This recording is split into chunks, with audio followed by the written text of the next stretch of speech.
IPL 2026ನಲ್ಲಿ Sunrisers Hyderabad ಹಾಗೂ Delhi capitals ನಡುವೆ ನಡೆದ ಪಂದ್ಯ ಕ್ರಿಕೆಟ್ ಫ್ಯಾನ್ಸ್ ಕ್ರೇಜ್ ಮತ್ತಷ್ಟು ಹೆಚ್ಚು ಮಾಡಿದೆ. ಹೈದರಾಬಾದ್ನ ಉಪ್ಪಳದ ರಾಜೀವ್ ಗಾಂಧಿ ಸ್ಟೇಡಿಯಂನಲ್ಲಿ ನಡೆದ SRH ವರ್ಸಸ್ DC ಮ್ಯಾಚ್ನಲ್ಲಿ left hand batsman Abhishek Sharma ಅಬ್ಬರದ ಬ್ಯಾಟಿಂಗ್ ಮಾಡಿ ಟೀಮ್ ಗೆಲುವಿನ ನಗೆಗೆ ಕಾರಣರಾಗಿದ್ದಾರೆ. 68 ಬಾಲ್ಸ್ಗೆ 135 ರನ್ ಬೀಸಿ ಬಲಿಷ್ಠ ಡೆಲ್ಲಿ ಕ್ಯಾಪಿಟಲ್ಸ್ಗೆ ಸೋಲುಣಿಸಿದ್ದಾರೆ.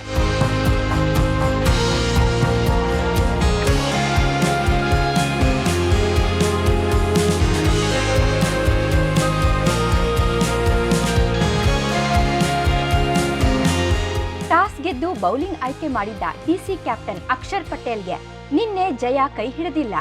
ಆರಂಭದಲ್ಲೇ ಬ್ಯಾಟ್ ಬೀಸಿದ ಅಭಿಷೇಕ್ ಹಾಗೂ ಟ್ರಾವಿಸ್ ಹೆಡ್ ಮೊದಲ 8 ಓವರ್ನಲ್ಲಿ 100ರ ಸಮೀಪ ಸುಳಿದು ಒಳ್ಳೆ ರನ್ ಮೊತ್ತ ಗಳಿಸಿದ್ದರು.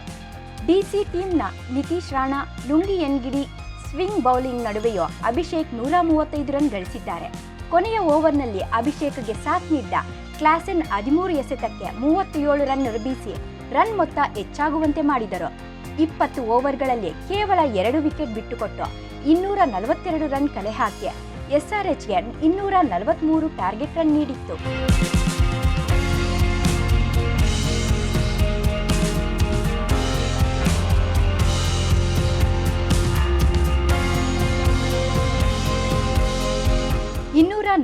ರನ್ ಬೆನ್ನಟ್ಟಲು ಪ್ರಯತ್ನಿಸಿದ Akshar Patel team Sunrisers bowling ಮಿಂಚಿನ ವೇಗಕ್ಕೆ ಸೋತು ಸುಣ್ಣವಾಗಿದೆ. ಇಶಾನ್ ಮಾಲಿಂಗ 4 ವಿಕೆಟ್ ಪಡೆದು 47 ರನ್ಗಳ ಅಂತರದಿಂದ ಸನ್ರೈಸರ್ಸ್ ಹೋಮ್ ಮ್ಯಾಚ್ನಲ್ಲಿ ಹ್ಯಾಟ್ರಿಕ್ ಗೆಲುವು ಸಾಧಿಸಿದೆ. ಡೆಲ್ಲಿ ಕ್ಯಾಪಿಟಲ್ಸ್ ಟೀಮ್ 9 ವಿಕೆಟ್ಗಳಿಗೆ ಕೇವಲ 195 ರನ್ ಗಳಿಸಿ ಓವರ್ ಪೂರ್ಣಗೊಳಿಸಿದೆ. RCB ವಿರುದ್ಧ ಅಬ್ಬರಿಸಿದ್ದ ಕನ್ನಡಿಗ KL ರಾಹುಲ್ ಈ ಪಂದ್ಯದಲ್ಲಿ ವಿಜಯದ ಹಾದಿ ಹಿಡಿಯುವಲ್ಲಿ ವಿಫಲರಾಗಿದ್ದಾರೆ.